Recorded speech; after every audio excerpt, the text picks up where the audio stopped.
Beleza, agora a gente vai prosseguir para um dos módulos provavelmente mais complicados de todos esses dois vídeos que eu tô fazendo.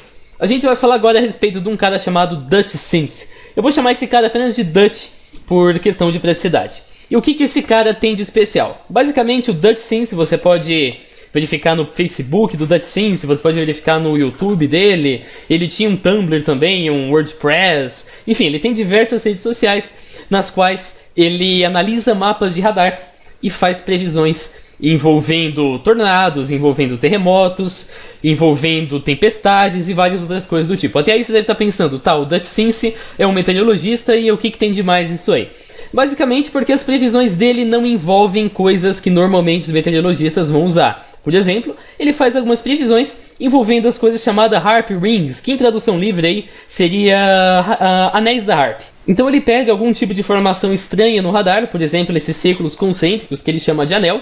Esse lugar aí está sobre St. Louis ou Kansas City, mais ou menos nessa região. E ele faz aí toda uma análise, mostra que essa linha aqui é uma linha reta, mostra que esses anéis aqui não são normais. E ele conclui então que esses anéis são um produto da modificação climática realizada pela HAARP. E com base na presença ou ausência desses anéis, ele faz previsão dizendo, tal região aqui vai ter um tipo de tornado, tal região pode ter chuvas mais danosas. Que, por exemplo, ele diz, preste atenção nessas áreas que tem um anel aparecendo em cima delas. Normalmente, quando nós vimos essa correspondência, tempestades severas irão atingir o centro desse anel ou quadrado nas próximas 48 horas. É surpreendente que algumas vezes, uma quantidade considerável de vezes, senão ele não estaria com nada, ele acaba acertando. E é isso que a gente vai analisar nesse vídeo aqui. Será que esses anéis realmente são causados pela HAARP?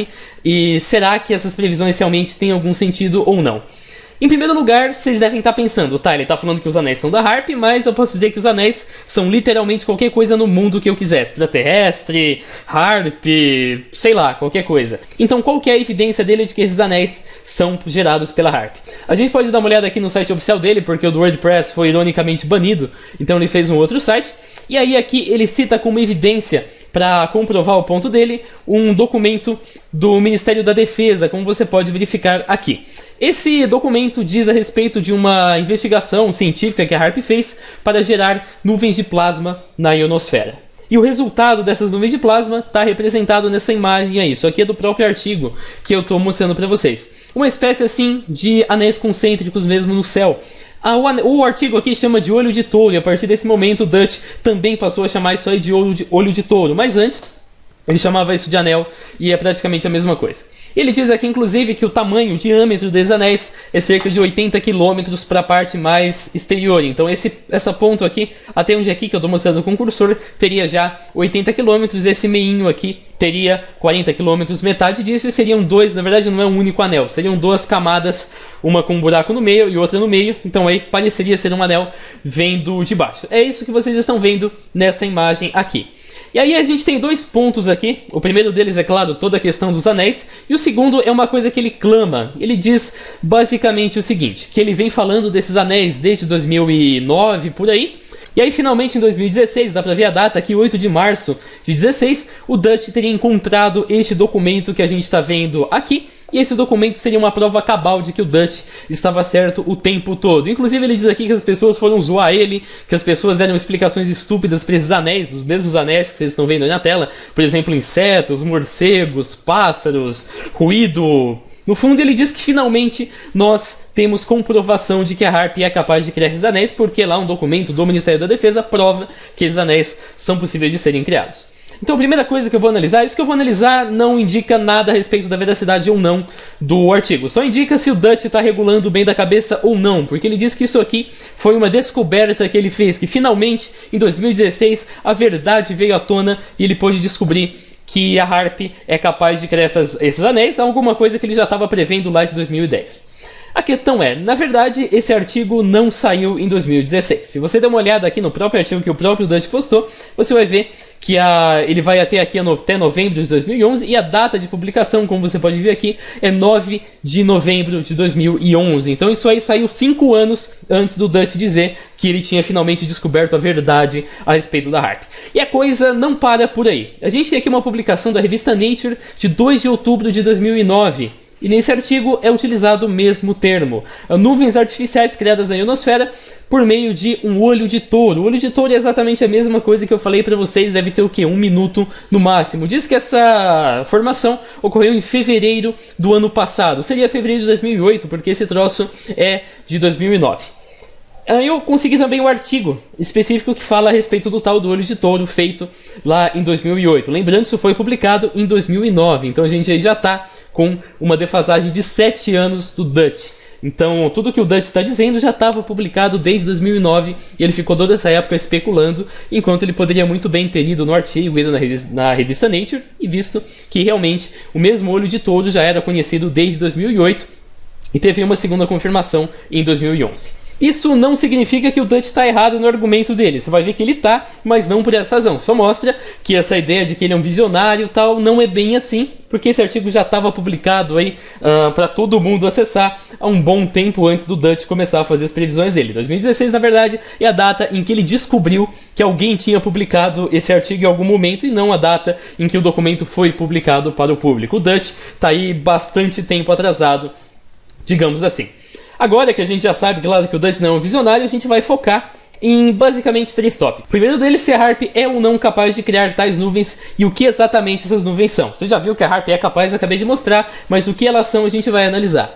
Depois, se essas formações realmente aparecem no mapa de radar e o que elas representam. E por fim, se a presença desses anéis realmente está relacionada com tempestades e tornados nos próximos dias. Afinal de contas, se a previsão dá certo, é porque tem alguma coisa errada na história. Aqui também eu separei 6 tipos de padrões que o Dutch identifica no radar diferentes. O primeiro deles são discos concêntricos, que é o que a gente falou desde o começo do vídeo, esses anéis, olho de touro, como ele chama. O segundo são regiões com contorno circular, então você pega aqui nas proximidades de Quebec, Caribou, lá bem no norte dos Estados Unidos, esse contorno circular aqui, segundo o Dutch, não seria natural. Depois nós temos regiões como essa aí, que tem um contorno geométrico demais para ser natural. Como você pode ver, tem literalmente um quadrado no meio do radar, e o Dutch se questiona por que se isso aí é ou não artificial. Depois, regiões circulares dispersas em uma grande área, dá pra ver aqui todos os Estados Unidos, e aí tem vários pontos aqui, em círculos, que seriam lugares que a HAARP está bombardeando lá com nuvens de plasma. Depois, essa coisa bizarra, que são padrões circulares enormes, geométricos, ao redor de uma grande área que formam tipo esse negócio que vocês estão vendo aí. E por fim, pequenos setores circulares, que não é um círculo completo, é simplesmente uma fatia de pizza muito fininha, digamos assim, que ocupa uma certa área. Ele também questiona se isso é ou não provocado pela HAARP. Mas antes da gente analisar esses padrões propriamente ditos, a principal questão é: o que exatamente são essas nuvens de plasma que a HAARP é capaz de criar? A gente pegou aqui os 2 momentos em que essas nuvens foram criadas, eu encontrei apenas 2. O primeiro deles é em 2008, no começo de 2008, como esse artigo aqui demonstra, e o segundo deles é em 2011, como esse artigo aqui também demonstra. E aqui eu separei as principais informações que a gente pode tirar de cada um dos experimentos. O primeiro deles de 2008 e o segundo de 2009. Ambos ocorreram mais ou menos na mesma frequência, 2,85, 2,95 MHz. Então as emissões para poder criar a nuvem de plasma na ionosfera ocorreram nessa frequência. A potência irradiada foi a mesma, a potência máxima, 3,6 MW. E a altitude dos 2 anéis são diferentes. O primeiro deles fez isso numa altitude de 220 km e o segundo numa altitude de 140 km. E também esses anéis foram visualizados, como vocês viram aí nas 2 imagens que eu mostrei para vocês. Eles foram visualizados dentro de um certo espectro, e aí que entra a questão do espectro que eu marquei para vocês. O primeiro deles foi na faixa dos 557 a 630 nanômetros, e o segundo deles na faixa dos 560 nanômetros. O diâmetro deles é bastante semelhante, 60 km para o primeiro, 80 km para o segundo. Aí você deve estar perguntando, tá, o que esses dados significam, o que tem por trás deles? Primeiro a gente vai falar do espectro visualizado. Vocês viram aqui? Mais ou menos, vamos chutar aí, 560 nanômetros, 600 nanômetros, tá bem legal. Esse espectro corresponde justamente ao comprimento de onda das ondas que foram recebidas pelo instrumento de medição para poder detectar ou não a presença da aurora. E como você pode perceber aqui embaixo, esse espectro de 630 nanômetros por aí faz parte do espectro da luz visível, tá ali entre o laranja e o vermelho. Isso significa que um observador que estivesse no chão naquele momento seria capaz de ver a aurora sendo criada. Então essa imagem que vocês estão vendo aqui não é uma imagem gerada por rádio, por exemplo. É uma imagem capturada nessa frequência, que é uma frequência visível. Claro, a cor aqui é uma cor fantasia, mas a frequência real é de mais ou menos 560 nanômetros, que corresponde ao laranja. O outro lá tá branco e preto, mas exatamente a mesma ideia, com certeza você entendeu. Tá até aqui marcado nanômetro, tanto para 630 quanto para 557. E isso que eu tô falando, de que o observador no chão seria capaz de ver a aurora, parece um tanto assim estranho, mas não é uma suposição que eu fiz, isso foi confirmado. Aqui nesse artigo da revista Nature, você pode ler que os pesquisadores realmente foram capazes de ver a aurora. Inclusive diz aqui, o Herbie e o Travis, que são as pessoas que estavam lá na HAARP, vimos a aurora com o olho nu. Basicamente eles olharam para o céu, claro, na direção correta, tudo mais, e conseguiram ver ali aquele brilho, como se fosse mesmo uma aurora boreal, só que criada artificialmente e com brilho mais ou menos laranja, vermelho nesse espectro. Uma coisa que não dá pra gente dizer com certeza é se a cor disso aí foi mesmo laranja, ou vermelho, ou qual cor foi, porque a gente só tem informação lá para os 600 nanômetros. A gente não sabe se ele também emite outros comprimentos de onda, sei lá, violeta, verde, ciano. Então não dá para saber exatamente qual a cor que foi vista pelos observadores. Mas os observadores aqui dizem que sim, eles foram capazes de ver a aurora a olho nu. Depois dessa informação, a gente pode começar a fazer nossa análise. Vamos verificar o tamanho que alguns dos anéis que o Dudge identifica teriam. E a gente vai usar esse exemplo aqui dessa previsão lá de 2012. Ele mostra aqui, esse aqui é o estado da Nebraska, aqui embaixo, se eu não me engano, está o Kansas, depois em cima Iowa e aqui Missouri, acho que eu falei correto. Ele mostra que essa região de Omaha, um anel centrado que vai mais ou menos até a cidade de Lincoln. De base das informações, eu acertei os estados mesmo, a gente vai aqui centrar em Omaha e vai traçar um polígono. Então o raio do nosso polígono é de quase 80 km. Eu falei raio e não diâmetro, ou seja, na prática, esses anéis aí criados pela HAARP teriam um diâmetro 2 vezes maior do que os anéis que foram documentados e que nós temos aí provas realmente de que eles foram criados. A questão aí nem é tanto o tamanho, porque até dá para você criar uma coisa maior. A questão é, vocês acabaram de ver que esse anel é visível a olho nu. Isso significa que um morador que esteja, sei lá, em Nebraska ou talvez até na Flórida, porque ele encontra alguns anéis na Flórida também, ia visualizar a aurora boreal. E você, com certeza, um observador nessa região nunca iria visualizar uma aurora boreal, porque você não está na latitude em que as auroras acontecem. Essa marcação aqui é a potência em relação à latitude das auroras, e dá pra ver que a Flórida, por exemplo, cara, tá muito longe do local em que as auroras deveriam ocorrer. Ou seja, se esses anéis acontecessem, observadores nessa região, por exemplo, na Flórida, no México, a galera tá olhando pro céu e ia tá vendo a aurora. Isso é uma coisa que nós não temos nenhum registro de observação. Logo, essas informações indicam que provavelmente esses anéis não são nuvens de plasma. A gente vai aqui avançar um pouquinho para a questão do tipo de mapa que o Dutch utiliza. Basicamente você usa aqui um mapa de radar nesse estilo. Isso aqui é um radar climático, como você pode ver, você pode alternar. Isso é do IntelliCat, mas tem vários outros. Essa versão aqui você consegue ver a imagem de satélite. Ele só está disponível para os Estados Unidos, mas às vezes pega para o Brasil, por aí vai. E você tem tanto a imagem de satélite quanto a imagem do radar meteorológico mesmo. Aqui, sei lá, tem, por exemplo, o que sobrou, né, do furacão Florence. Dá para você brincar à vontade. Tem aqui nuvens sobre o México, Cuba, toda essa região. E os lugares em que ele encontra esse tipo de anomalia é justamente em mapas, ou do IntelliCat ou do AccuWeather, que é também um outro serviço, na minha opinião, pior, mas aí vai do gosto do freguês. Aqui a gente pode ver a mesma imagem de radar. E aí você deve estar se perguntando, tá, o que exatamente radar meteorológico significa? A gente já viu, por exemplo, que isso não tem muito a ver com nuvens, porque tem várias nuvens aqui que não aparecem no radar e vice-versa. Então o que essas cores, o que exatamente esse troço quer dizer? É fundamental que você compreenda isso para você analisar o rolê. Basicamente, um radar funciona emitindo ondas eletromagnéticas numa dada frequência, que para radares meteorológicos varia entre 1 e 40 GHz. Eu estou sendo aí muito generoso, pegando todo esse espectro, toda essa banda enorme aí. Normalmente essa variação é até menor, mas vamos considerar 1 a 40 GHz como sendo a banda que os radares utilizam. Quando essas ondas vão propagando, elas encontram um objeto, uma gota de chuva, uma pedra de granizo, um inseto, um animal, qualquer coisa desse tipo, ela bate nesse objeto e ela reflete em todas as direções. Uma pequena parcela da energia que é refletida chega ao radar, e aí o radar é capaz de detectar a intensidade desse eco. A gente chama de eco porque bate no objeto e volta, então é um eco. E aí o radar é capaz de detectar a intensidade que esses ecos vieram, e também é capaz de detectar a mudança da frequência que esses ecos apresentam.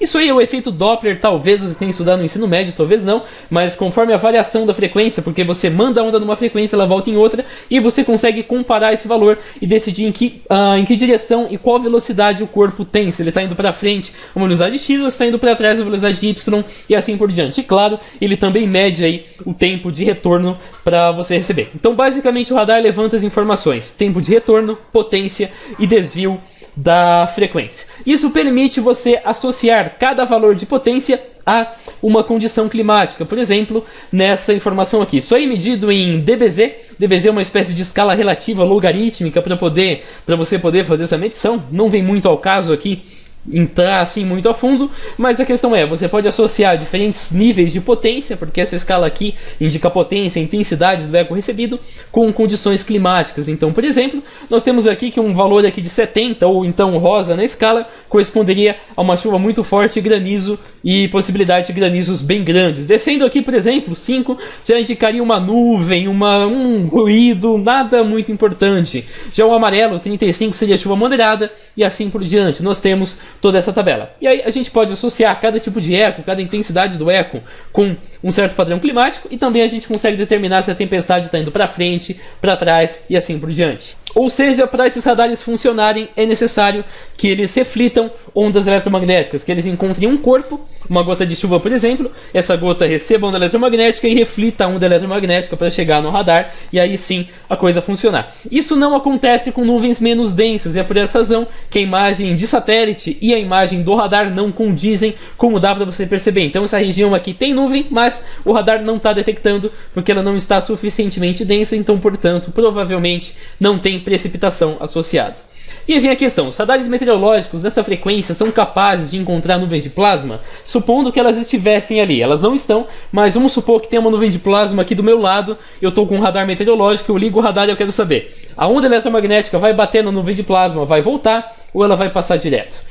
Isso é uma pergunta até bastante complexa, mas a gente pode simplificar ela muito mais considerando que a ionosfera é plasma. A ionosfera é composta de gás ionizado, também conhecido como plasma.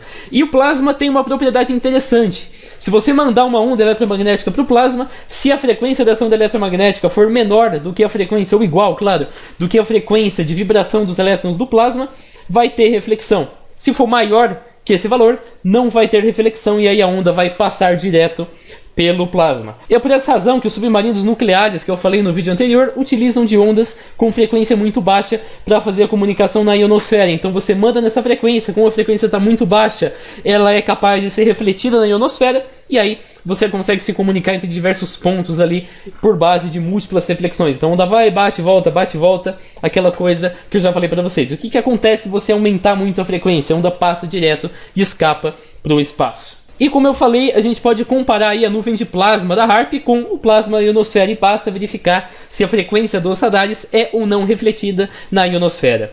A gente pode também quantificar isso aí através da seguinte equação. A frequência crítica, que é a máxima frequência que o plasma vai refletir, é dada pela fórmula 9 vezes raiz de N máximo. O que N máximo significa? Densidade eletrônica máxima na ionosfera. Eu peguei aqui um artigo que fala sobre a ionosfera de uma forma bem geral, bem básica, e ele informa aqui as densidades de 10 elevado a quarto a 10 elevado a 6 elétrons por centímetro cúbico. A gente pode converter isso aí, claro, para elétrons por metro cúbico, porque é o padrão que eles usam aqui nessa fórmula. E fazendo essa variação e aplicando aí na fórmula, você vai verificar que a frequência varia entre 0,9 e 9 MHz, ou seja, qualquer valor acima do 0,9 ou 9 MHz vai passar direto lá na ionosfera. Qualquer valor abaixo pode ser refletido, pode ser refratado, mas vai sofrer aí algum tipo de modificação. Principalmente vai ser refletido. Valores acima passam direto. E o que isso quer dizer? Que os radares que o DUT utiliza para detectar nuvem de plasma simplesmente não detectam nuvem de plasma. Se tiver uma nuvem de plasma ali e você mandar o radar vai passar reto, a onda vai passar reto, não vai ter eco e o radar não vai detectar. Então DUT não utiliza um radar meteorológico para detectar nuvem de plasma, porque isso simplesmente não funciona. Não é assim que um radar funciona. Não adianta você emitir coisa de 1 GHz, 40 GHz, que é o que acontece nesses radares aqui, que a onda eletromagnética não vai voltar.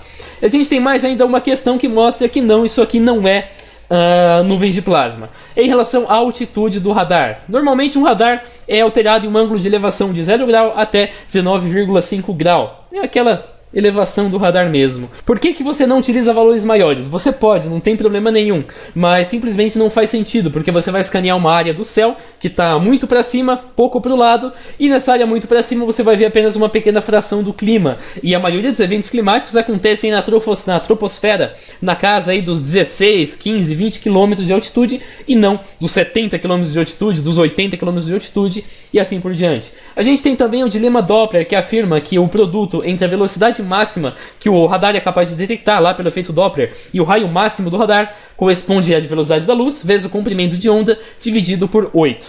Na prática, a combinação desses dois fatores, tanto do ângulo quanto do dilema Doppler, faz com que a distância máxima e, consequentemente, a altura máxima está relacionada seria de 200 km. E claro, tem a questão, você vai privilegiar o quê? Ver uma coisa 200 km para cima que não tem nada, ou você vai privilegiar ver 200 km para o lado, que aí sim, claro, tem clima e mais clima em todas as direções. Você vai, claro, observar para o lado, é o que acontece com os radares que estão neste mapa. E você tem a seguinte tabela, na qual 120 milhas dá mais ou menos aí 200 km. Então aqui a gente tem diversos ângulos do radar, 0,5 grau, 1,5 grau, 2,4, até os nossos 19,5. A questão é, conforme você vai colocando numa distância mais aceitável, mais viável, essa altitude máxima baixa muito, para coisa de 40 mil pés, para coisa de 70 mil pés. Isso dá mais ou menos, no máximo, 20 km. E essa altitude é muito menor do que os 140 a 220 km nos quais as nuvens de plasma normalmente estão. Ou seja, não dá para o radar detectar qualquer coisa que esteja numa altitude muito grande, a não ser, claro, que ele seja apontado para cima, mas ele não é. Os radares que fazem esses mapas aqui são apontados para o lado e pegam aí no máximo 20 km de altitude. Logo, simplesmente os radares não operam na altitude em que as nuvens de plasma deveriam ocorrer. Plasma, como eu já falei, é gás ionizado. Aí você deve estar pensando, tá, se o radar não é capaz de detectar nuvem de plasma, então o que exatamente são os fenômenos que o Dutch observa? Eu achei aqui um compilado no Google Plus feito pelo próprio Dutch, se eu não me engano ele está aqui, que mostram todos esses fenômenos variados, todos aqui vários exemplos, e foi daí, claro, que eu tirei aquele resumo ali com todas as principais coisas que o Dutch encontra. Esse resumo que eu mostrei para vocês aí no começo do módulo. A gente vai pegar aqui cada um deles para analisar. O primeiro que a gente vai fazer são essas regiões aí que tem um certo contorno circular. Você pode encontrar vários exemplos de regiões com um certo contorno circular nesse endereço aqui, que é do próprio governo americano. Basta você vir numa região de fronteira próxima ao oceano que você vai encontrar. Aqui nós temos um exemplo, dá para ver que essas nuvens aqui formam um exemplo circular, como se fosse mesmo, claro, um círculo, indicando uma modificação aí artificial. Nesse momento eu não estou achando outras modificações, mas no meu PDF aqui eu encontrei outras duas. Essa aqui tá lá na fronteira com o Texas, do lado direito dos Estados Unidos, e essa outra aqui tá no mesmo lugar, só que pro lado esquerdo, como deu para você perceber. Talvez você já tenha entendido o que eu quero dizer com esses padrões são muito mais comuns em regiões de fronteira. Isso aí, dá para ver aqui também, acho que acabou de aparecer, eu já tinha antes, mas eu não vi, mas acontece que esses radares aparecem, essas anomalias aparecem nessa região justamente porque é o limite do radar. Não significa que a nuvem termina aqui, significa que o radar, que está centrado aqui, por exemplo, só é capaz de observar até aqui e não depois. É por isso, não significa que ocorre esse padrão. Inclusive, no exemplo que eu destaquei, isso está aqui lá na fronteira com o Canadá. Quebec está no Canadá. E a cobertura do serviço de radar vai aqui até o norte dos Estados Unidos, mas não passa muito para o Canadá. É bem comum que você encontre essas formações na fronteira. Logo, é uma coisa totalmente natural e, evidentemente, não tem por que você se preocupar em relação a isso. Você também pode encontrar exemplos disso aí clicando em qualquer radar que seja localizado, para pegar um mapa só daquele radar. Por exemplo, neste mapa aqui, eu abri um aleatório e a gente vai ver se a gente vai ou não encontrar a formação. E está aqui a formação. Nós temos um radar centrado aqui em Colômbia, por exemplo, e ele faz aí mais uma vez uma formação circular. Não significa que as nuvens têm formato circular, significa apenas que esse é o alcance máximo que o radar possui.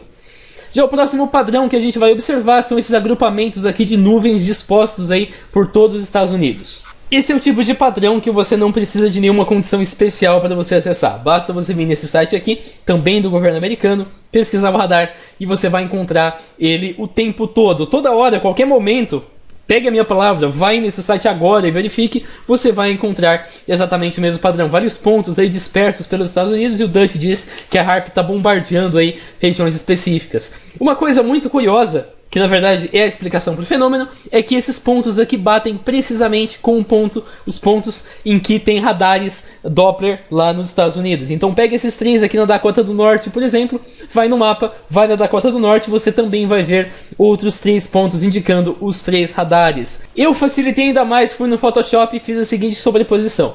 Coloquei aqui o print screen lá do mapa com todas as imagens de radar e coloquei aqui um outro print screen do mapa de radar que eu tinha mostrado para vocês antes. O mesmo mapa, né? Tá claro com algumas diferenças porque eu fiz isso um pouco antes, mas é a mesma coisa. E aí eu coloquei os pontos aqui para aparecer e você vai ver que sim, os pontos batem perfeitamente. Todo lugar que tem um agrupamento também tem um ponto, como você pode perceber em todos os exemplos aqui. Se quiser, eu até posso aí alternar para você ver melhor. Na Flórida, até no mar, aqui numa ilha, na verdade, né? Tem um pontinho aqui na Flórida, também dá para ver. Aqui, claro, tá tudo bagunçado porque tem maior nebulosidade ali, mas em regiões que você tem uma nebulosidade muito baixa, você só vai detectar alguma coisa nas proximidades do radar, e é o que acontece aqui.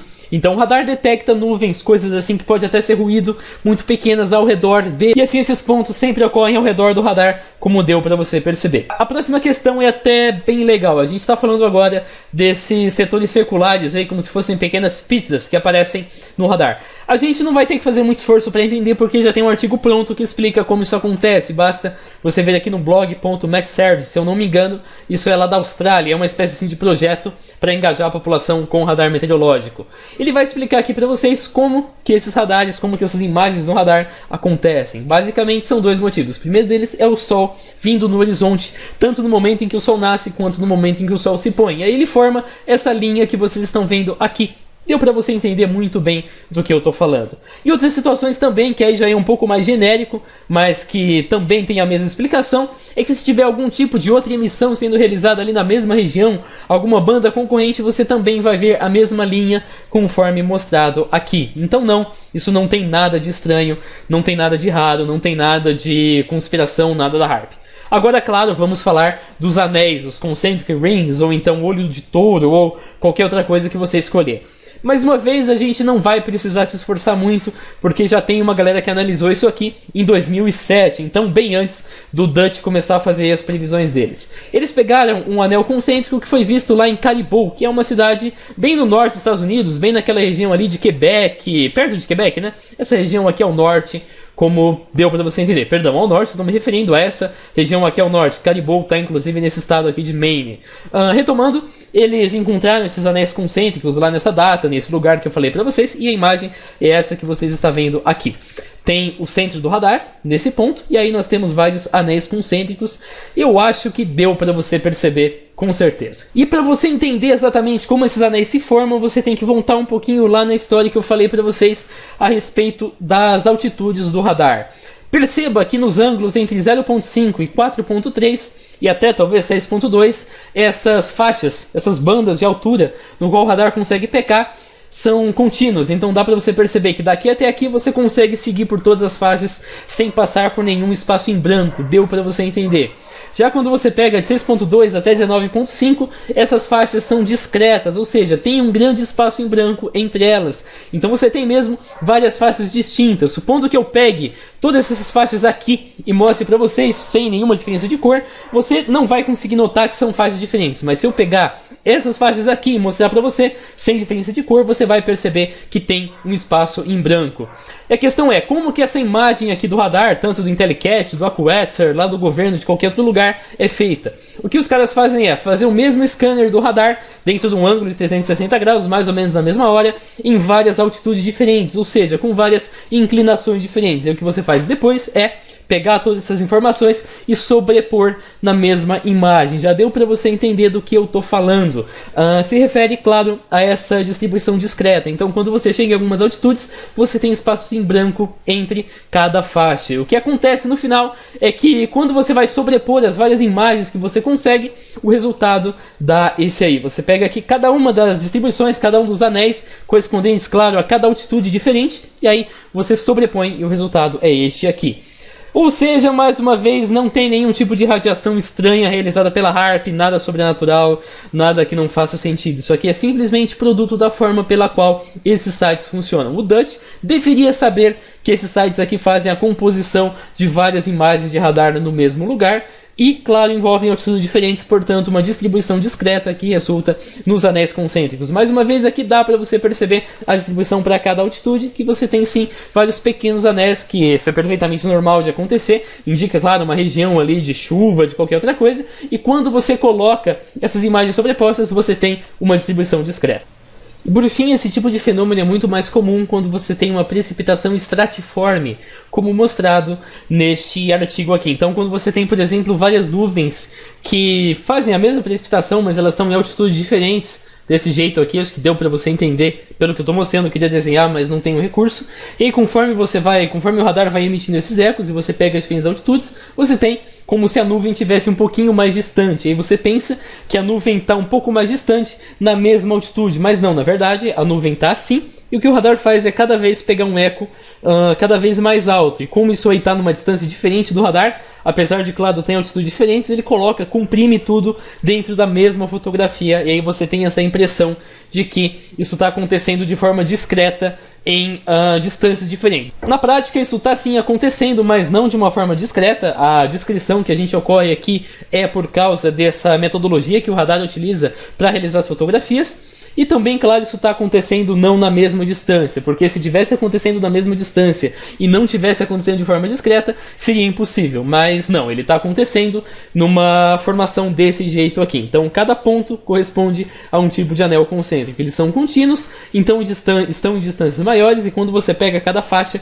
você está pegando aí uma distribuição discreta. Acho que deu para você entender bem do que eu estou falando. Agora, a próxima forma que o Dutch identifica, que são esses quadrados aqui, eu não achei nenhuma explicação muito técnica que explique exatamente o que acontece aqui, e eu acho que nenhuma coisa tão necessária, porque está muito na cara que esses padrões são produzidos pelo corte das nuvens aí. Alguém pegou uma ferramenta, selecionou a área em que haviam as imagens do radar e tirou as informações dali.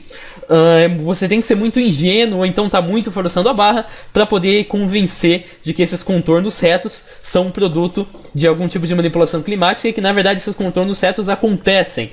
Já que o Dutch tinha mencionado que isso aí seria nuvem de plasma, os contornos retos ele não menciona o que exatamente esse troço seria, porque nuvem não seria, porque não tem nada ali, não é que tem uma formação, não tem absolutamente nada dentro de uma forma quadrada. Aqui o Dutch está ainda forçando os quadrados, pelo menos em uma boa parte, ao menos aqui, que ele mostra também a presença de um ângulo reto.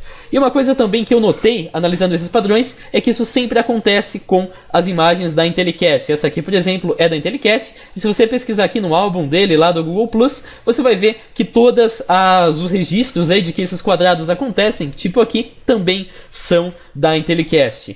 Então isso que eu estou fazendo aqui é mais uma suposição, eu não estou desenvolvendo muito, porque o Dutch também não se dá o trabalho de desenvolver muito, porque parece que nem ele sabe exatamente explicar o que isso se trata. Mas provavelmente é alguma prática que a galera lá da Intellicast tem de cortar as áreas que tem algum tipo de interferência. A gente tem, por exemplo, os ecos do chão que não produzem nada de formato estranho, produzem apenas em um agrupamento em um determinado local, e isso pode afetar o discernimento de alguém que está olhando para o mapa do radar. A gente tem também a questão da virga, não sei se essa é a pronúncia em português, mas em inglês foi essa a pronúncia que eu achei, que diz respeito à chuva que evapora antes de chegar ao solo por encontrar uma camada de ar seco, ar quente, uma outra história. E é também possível que a galera do Intellicast faça um corte das áreas que tem interferência e isso acabe sendo de uma forma quadrada, mas isso sempre ocorre lá no Intellicast e não tem nenhuma captura aqui do Dutch. Eu procurei em todo o álbum, fique à vontade para fazer também de algum registro desse fenômeno fora do Intellicast. Lembrando, claro, que ele não usa só o Intellicast aqui para fazer os registros dele. Como eu mostrei anteriormente, tem também o AccuWeather.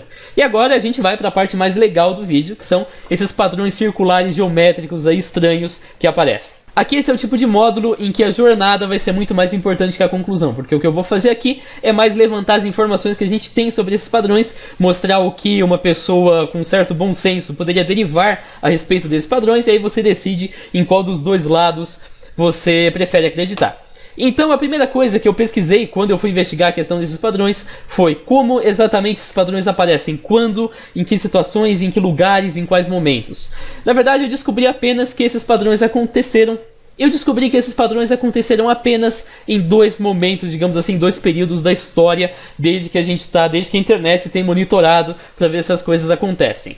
Eu vou falar aqui na ordem contrária, mas é uma mera formalidade, você pode também inverter. O primeiro momento que eu vou falar trata-se de alguns desses fenômenos que aconteceram no México, como dá para você perceber aqui. Pesquisando por Cerro de la Catedral México Radar, você vai entender depois por que esse Cerro de la Catedral, você vai ver que esses fenômenos aconteceram dentro de um intervalo de datas. Primeiro, entre 30 de outubro e 28 de outubro, perdão, entre 28 de outubro e 30 de outubro de 2012, como mostra nessas imagens aqui. Isso aqui dá para ver bonitinho a data, a hora, todas essas informações aqui.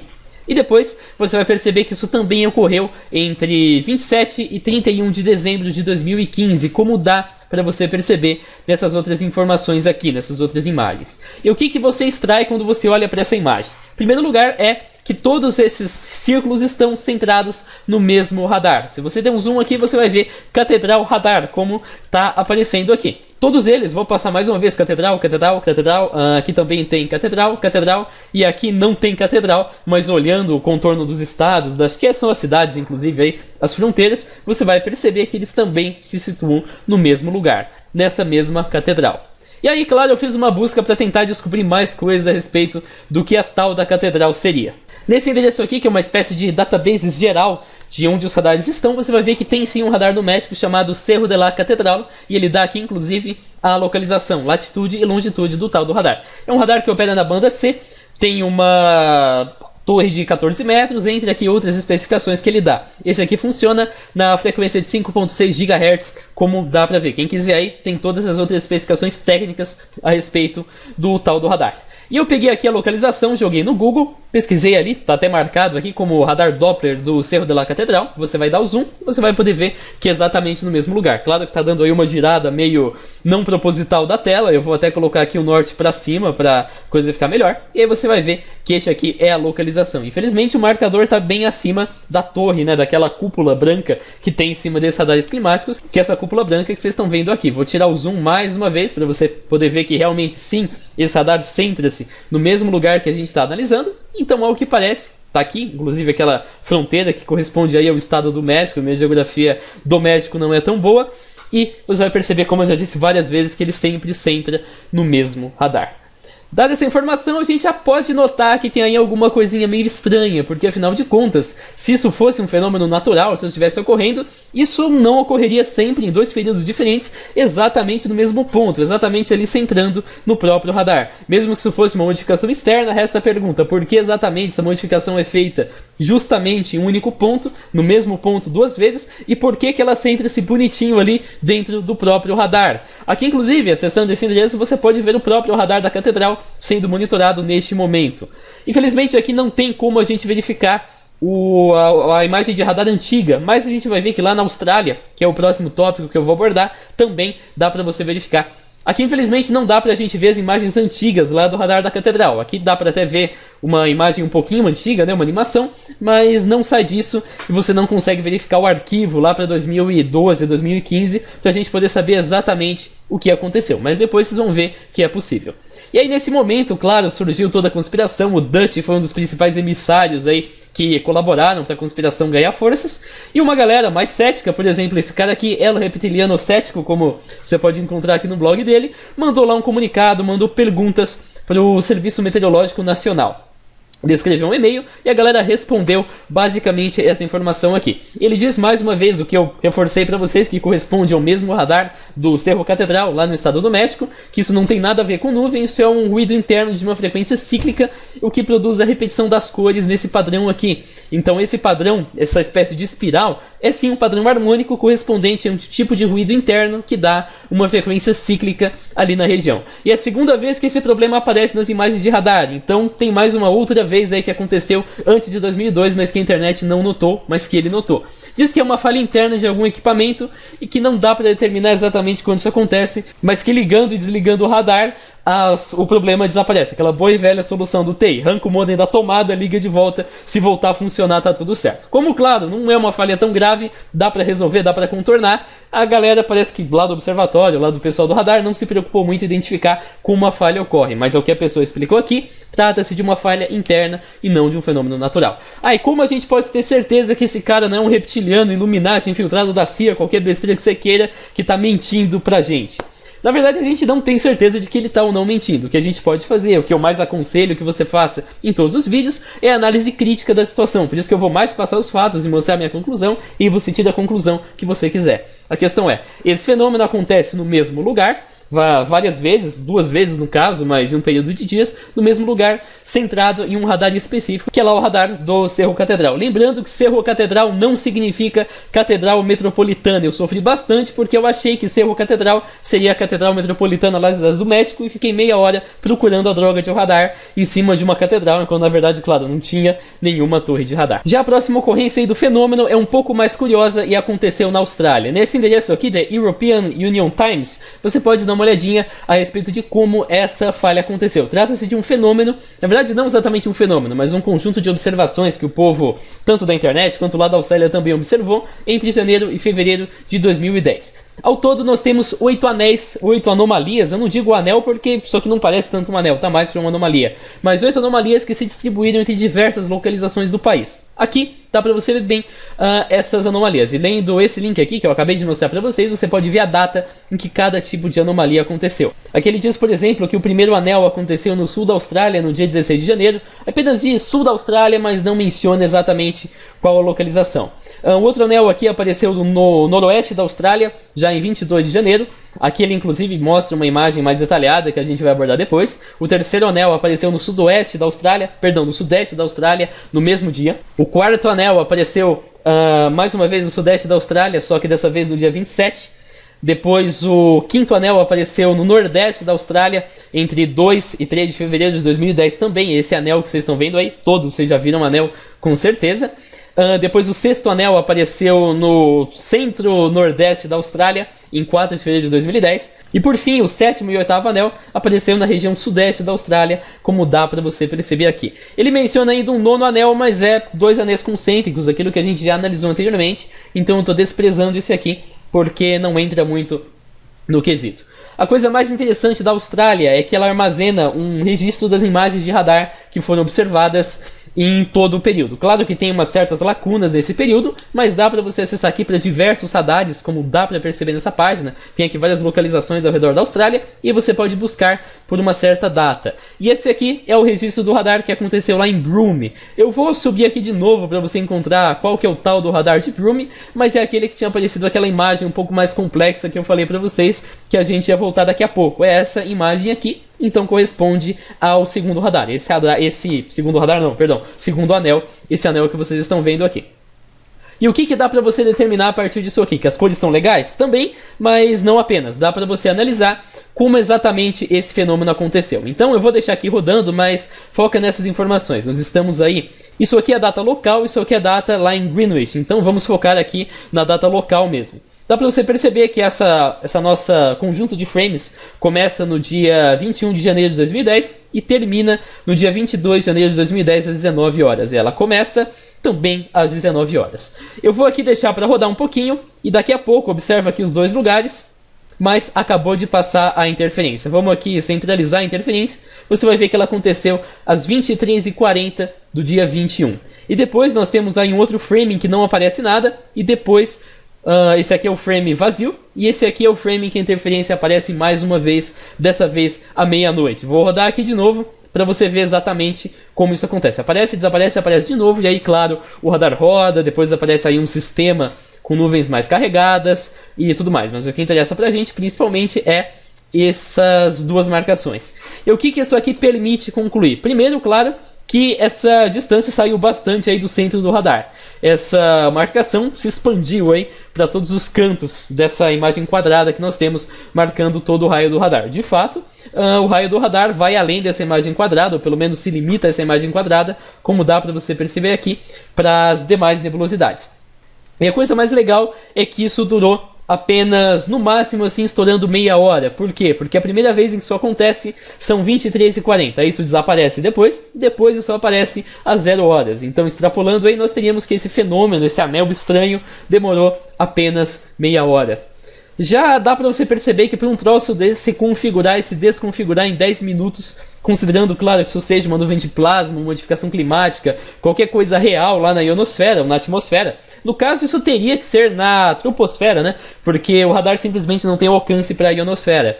Mas a questão é, isso aí não se formaria num período de 10 minutos e desapareceria no mesmo período. Esse negócio não ficou aí em repetitivas imagens durante um dia inteiro ali em cima da Austrália, registrando a mesma coisa. Se formou apenas em um curto período de tempo. E aí uma outra coisa que você talvez tenha raciocinado é, supondo que isso seja um fenômeno natural, que isso tenha ocorrido lá fisicamente ali.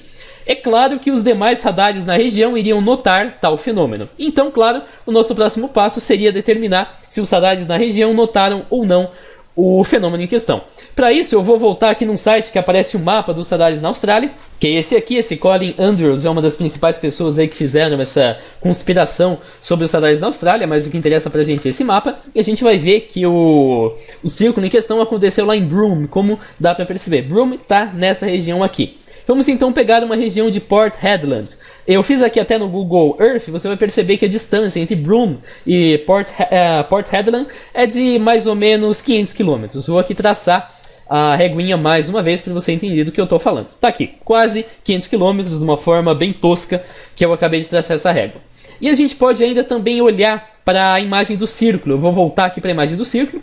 A imagem do círculo é essa aqui. E a gente pode fazer aí uma breve estimativa de qual seria o tal do raio do círculo. Observa essa concavidade aqui do continente australiano. E observa aqui que a outra concavidade, na verdade a outra não, a mesma concavidade do continente australiano, dá para você perceber que aqui é a concavidade maior, aqui é a concavidade menor, e aqui essa entrada, dá para você notar que a gente está falando desta concavidade aqui. Ou seja, o círculo vai até Port Hedland. Vale lembrar, claro, que o radar de Port Hedland não tem um raio de 10 metros, ele tem um raio muito maior, e é justamente pelo fato dele ter um raio muito maior, então dele se estender até, sei lá, essa região aqui, que o círculo, toda essa espiral que a gente detectou, deveria aparecer no radar de Port Hedland no mesmo momento. Então a gente foi aqui na listinha, selecionou Port Hedland, quem quiser depois pesquisa aqui, Port Hedland, tá este radar aqui. Esse aqui é a imagem do radar, dá para você perceber, por exemplo, aqui, inclusive no alcance, que ele vai de Port Hedland até Mandora. Vamos agora pesquisar no Google Earth onde fica Mandora, vou dar aqui um Enter, e você vai ver que Mandora fica nessa região. Então, pelo menos até aqui, pelo menos até uma distância de 200 km de Broome, o radar deveria detectar alguma coisa. O eco deveria aparecer aí para indicar que não, esse troço aconteceu. E aí basta, claro, a gente comparar aqui no registro, já está inclusive selecionado entre 21 e 22, é exatamente a mesma data, 21 e 22, da 21 horas até 21 horas, e eu vou deixar rodando enquanto eu falo. Já deu para você perceber que esse negócio não acontece. Dá para ver pelo gráfico, mas se você quiser, você pode passar. Que já foi, acabou de ser, na verdade, às 22 horas, 23 horas, 23h40, meia-noite, e absolutamente nada aconteceu. Isso com certeza indica, né, que não tem nenhum tipo de anel ocorrendo. Como dá para perceber aqui, o anel escapa para fora do raio. Nesse aqui, dá até para ver que ele está até bastante limitado, o alcance do radar. Mas quando você olha lá no mapa geral, e foi isso que me permitiu traçar essa conclusão, você vê que o círculo se estende bastante, muito além da região aqui de Mandora que a gente identificou. Logo, a imagem no radar deveria acontecer quando você observa o que ocorre lá em Port Hedland. Eu fiz aqui mais um exemplo, mas fique à vontade para fazer quantos exemplos você quiser. Eu peguei aqui uma outra formação que aconteceu em 27 de janeiro de 2010, também no sul da Austrália. A gente não sabe precisamente qual foi o radar que registrou isso aí, porque ninguém informa, e vai dar um trabalho do cão procurar em todos os radares da região para ver se algum registrou anomalia ou qualquer coisa do tipo. Mas se isso fosse uma formação real, isso evidentemente deveria aparecer nos radares da região. Então a gente tem aqui essa ilha, né, o sul da Austrália, e eu peguei a cidade de Melbourne, que é uma das principais cidades lá da região. Melbourne está aqui, essa enseada, né, essa baía, acho que é o nome esse que está nessa região, e aí logo depois aqui embaixo nós temos a tal da ilha. E aí eu peguei o radar de Melbourne, que trata-se deste radar aqui, coloquei um raio entre o dia 18 de fevereiro até o dia 20 de fevereiro. Se você verificar ali na data, vai ver que isso ocorre no dia 19 de fevereiro, então deveria ocorrer nesse meio. E aqui a imagem de radar é bem limpa, eu vou até passar. Observa aqui a data embaixo e observa a imagem de radar em cima e você vai ver que não acontece nada dentro deste intervalo. Claro, como eu disse, o que mais vale nesse módulo é a jornada e não a conclusão, mas a minha conclusão é: dentre os argumentos que sustentam a hipótese, dentro de tudo que a gente observou, a informação do técnico de radar, o fato da anomalia sempre se centrar em um dado radar, o fato da anomalia durar apenas algumas dezenas de minutos ao máximo, coisa de meia hora, e o fato de nenhum outro radar próximo detectar a anomalia mesmo estando num raio que ela ocorre, provavelmente isso é muito mais uma falha técnica do que um fenômeno externo, provavelmente alguma coisa comum esses radares, algum tipo de interferência e tudo mais, ainda mais considerando que você liga e desliga o radar e o problema desaparece na hora. Aí agora, claro, né, tem a pergunta que não quer calar. Se todas essas formações que o Dutch identifica não tem nada de controle climático, como então ele consegue acertar as previsões? Porque afinal de contas, se ele tem mérito por fazer previsões, é porque ele acerta.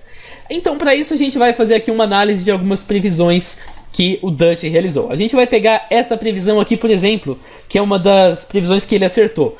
Wichita é o nome da cidade em que ele faz a previsão. Eu vou colocar aqui para rodar os 34 segundos. Observem que em algum momento aqui vai aparecer um anel. Vocês com certeza viram um anel, mas se não eu vou ampliar aqui para vocês poderem ver numa boa. Aqui o anel está aparecendo nessa região. Vou mais uma vez aqui rodar para quem ainda não viu. O anel acontece exatamente agora, este anel aqui. E aqui na descrição ele diz que é para você tomar cuidado, porque lá na região de Wichita, no Kansas, como você pode verificar aqui no mapa, neste lugar aqui está a cidade de Wichita, podem ter granizo, ventos que causem danos, tornados, entre outras coisas. E depois, aí uns dias depois, ele aparece lá clamando vitória, que 2 dias depois do pulso, né, do radar, dos anéis da Harp, aconteceram um tornado se formando lá na região do Kansas, no mesmo lugar de Wichita. Aí vem a questão, ele realmente preveu alguma coisa com isso aqui, ou ele simplesmente confirmou uma previsão que já havia sido feita? Para isso, basta você consultar aqui o site do próprio governo americano,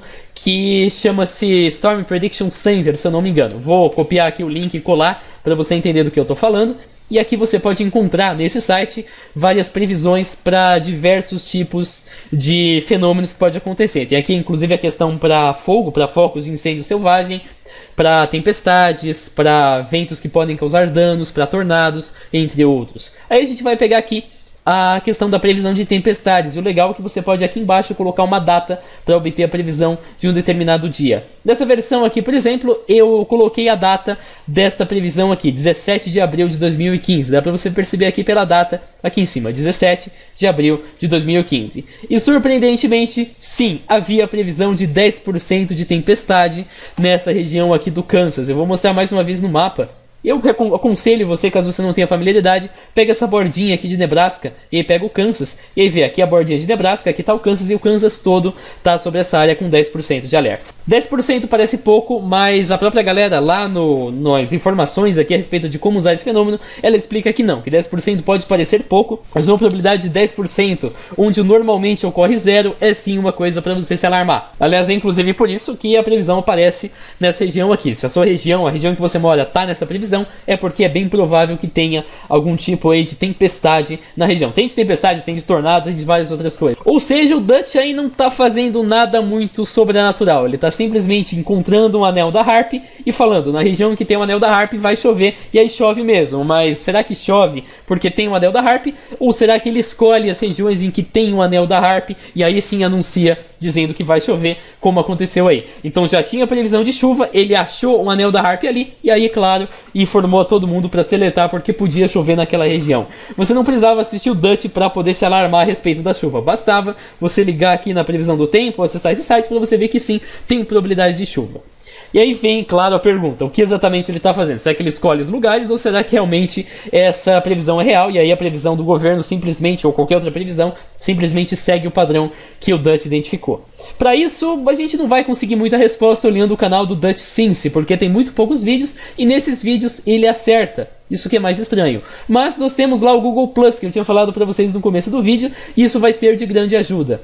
Para você saber exatamente o que está acontecendo, basta você pegar aqui o Google Plus, escolher uma captura aleatória, clicar na captura, por exemplo, essa aqui ou qualquer uma outra, e aí você verifica a data. Normalmente a data vem aqui embaixo, essa aqui, por exemplo, é de 11 de outubro de 2011, e aí você vai lá numa sistema de previsão do tempo, ver se tinha ou não previsão do tempo de chuva ali naquela região, e depois você pega aqui uma ferramenta que dá clima histórico para diversas regiões dos Estados Unidos e Canadá principalmente. Aí você verifica se teve ou não chuva, se teve ou não tempestade, como o Dutch prevê naquele dia. Então vamos fazer aqui um teste com um dos anéis que ele encontra nessa região aqui, Milwaukee. Acho que eu pronunciei o nome da cidade corretamente. Trata-se deste anel que vocês estão vendo aí na região de Milwaukee, e a data tá no finalzinho aqui, 23 de outubro de 2011. Então o primeiro passo, claro, é ir lá na previsão do governo e jogar aqui a data. Aqui vai 23, aqui vai mês 10, que é outubro, e aqui vai 2011. Aí a gente dá um enter, coloca aqui qualquer uma das previsões. São várias previsões que eles fazem ao longo do dia.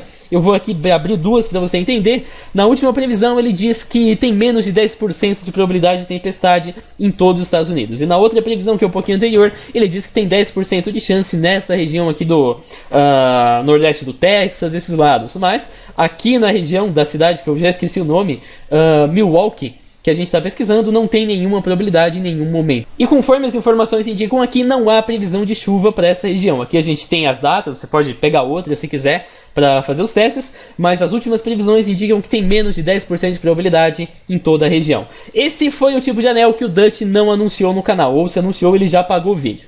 E aí, claro, a gente tem a última questão, que é verificar se realmente teve chuva ou não nessa região de Milwaukee nesse dia. Basta você vir aqui no Historical Weather, selecionar a cidade que você quer, no estado de Wisconsin, e aí coloca a data, né, outubro, dia 23 de 2011, dá um Submit. E aí você vai obter as informações que te interessam. Só que a data que você pesquisa não é exatamente o dia 23, você está pesquisando os próximos dias depois do dia 23. E aí você coloca a semana e aí você pode verificar que assim que isso carregar, porque ele costuma demorar um pouco, dá uns lags, e aí basta você ver aqui na precipitação e também na velocidade do vento, que é o que te interessa, que não teve precipitação e nem velocidade do vento. Aqui as máximas foram até relativamente altas, mas não ocorreu chuva, não ocorreram tempestades nesse período, apenas 0,05 polegadas num dia, e depois lá no próprio dia 23, 0,30, mas também nada muito importante. Como dá para você perceber, a situação assim foi até bem pacata por esses dias.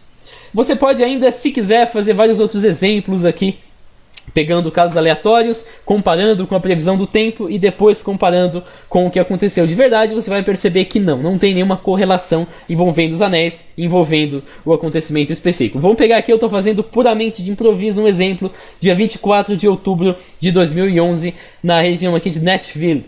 Vamos então lá na previsão do tempo primeiro, para ver se tinha previsão. Se tiver previsão aí, não se encaixa no caso que a gente está investigando. Vou voltar aqui mais uma vez.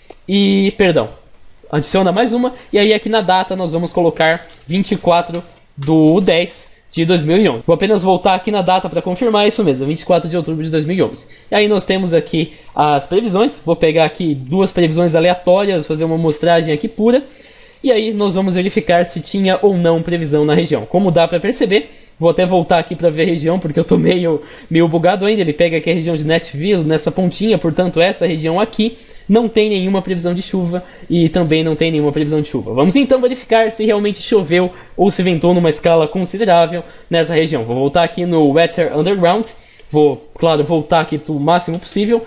O nome da cidade eu esqueci pela quarta vez, Nashville.